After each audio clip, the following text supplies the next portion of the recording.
In today's video, I'm going to teach you how to buy red dye in Genshin Impact and craft it using the in-game resources. You might be thinking that you can simply purchase red dye from a shop, but that's not the case.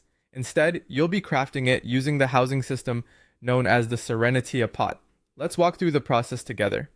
First things first, to access the Serenitea Pot, you'll need to progress in your adventure rank and complete certain quests to obtain this housing gadget. It's a vital step, as the Serenitea Pot serves as the crafting hub where you'll create the red dye. Once you've unlocked the Serenitea Pot, the next step is to gather the necessary materials to craft the dye.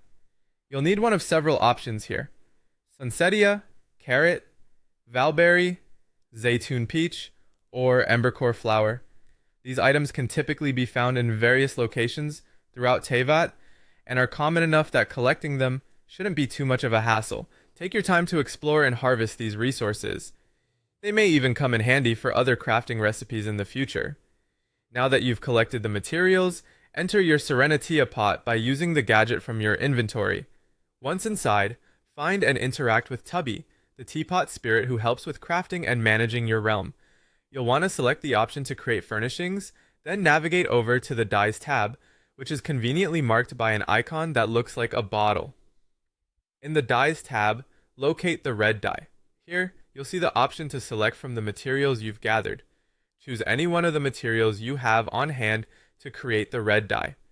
It's a straightforward process that ensures you can utilize whichever resource is most abundant in your inventory. Finally, once the red dye has been crafted, you can use it in various furnishing items or certain quests.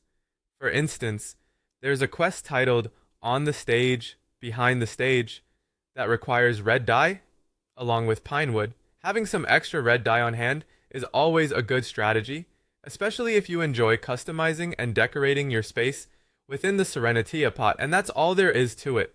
Crafting red dye in Genshin Impact is a simple yet essential task for housing enthusiasts and questing champions alike. With your new knowledge, you can dive deeper into the intriguing world of crafting and create a realm that truly reflects your personality. So gather those materials and happy crafting.